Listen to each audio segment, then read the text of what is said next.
नमस्कार, मी doctor Omkar Landge, physiotherapist, माऊली फिजिओमधून बोलत आहे. आपल्याकडं काकू येत आहेत, त्यांचं नाव आहे वेणुताई दराडे. तर त्यांच्याकडं आपल्याकडे 5 दिवसापासून कंटिन्यू त्या ट्रीटमेंट घेतात. त्यांना काकू नमस्कार.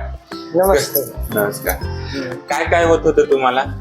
मला ना दोन्ही गुडघे आणि खाली पिंडीला पण गोळे यायचे आणि कमरेत पण दुखायचं. अच्छा अच्छा.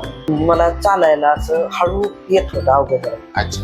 नंतर दुखणं कमी झाल्यामुळं मग मला स्पीडनं असं चालता यायला. आधी म्हणजे खूप दमाने चालत होतं, सावकाश चालत होतं. ते पेन होत होतं, त्याच्या पेन होतो त्यामुळं मी कमी चालायचं. अच्छा.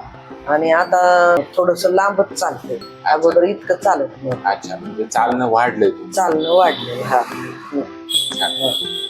आणि पाठीचं कसं आहे दुखणं आता?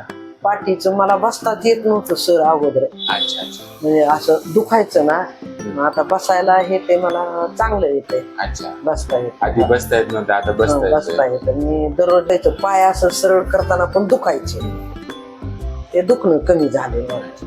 आधी तुम्हाला ऑपरेशन सांगितलं होतं? सांगितलं होतं ना, ऑपरेशन सांगितलं. आता तुम्हाला ऑपरेशनच्या विरोध आहे. फिजिओथेरपीमुळे मला ऑपरेशनची गरज नाही वाटत असं एक वाटतंय मला. वा.